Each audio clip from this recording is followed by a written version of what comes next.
2014 में मोदी सरकार के आगमन के साथ ही यूजीसी की गाड़ी पटरी से उतर गई थी। इसका पहला पता तब चलता है कि जब यूजीसी चेयरमैन की जगह पर कांग्रेस नेता के दामाद को बैठाया गया था और अब 2026 में आते आते तक यूजीसी ने सरकार को पटरी से उतार दिया है। यूजीसी के नए इक्विटी बिल को लेकर बाजार गर्म है, लोग जगह जगह विरोध कर रहे हैं। आज हम ये जानने की कोशिश करेंगे कि क्या यूजीसी के ये नियम वाकई में नए नियम है या सरकार इनसे बच सकती थी।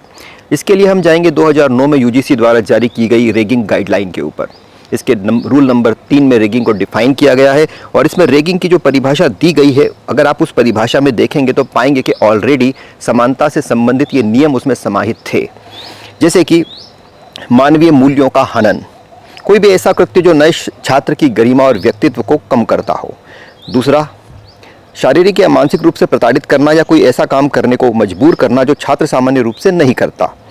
तीसरा, किसी भी रूप में शारीरिक या आर्थिक नुकसान पहुंचाना। और चौथा, उत्पीड़न, मौखिक रूप से गाली देना, ईमेल या अन्य माध्यम से सार्वजनिक रूप से अपमानित करना।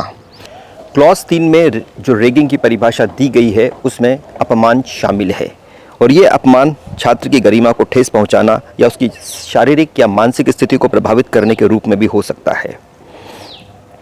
ऐसे में यूजीसी को इक्विटी के लिए नए नियम लाने की क्या ज़रूरत थी, ये बात समझ से परे है। दूसरी बात, ऑलरेडी ST/SC छात्रों के लिए ST/SC एट्रोसिटीज़ एक्ट बना हुआ है और वो एट्रोसिटीज़ एक्ट में साफ लिखा हुआ है कि वो कॉलेज और यूनिवर्सिटी परिसर के भीतर भी लागू होता है। ऐसे में ये समझ में नहीं आता है कि नरेंद्र मोदी सरकार को आखिर ये नया इक्विटी रूल्स लाने की क्या ज़रूरत थी।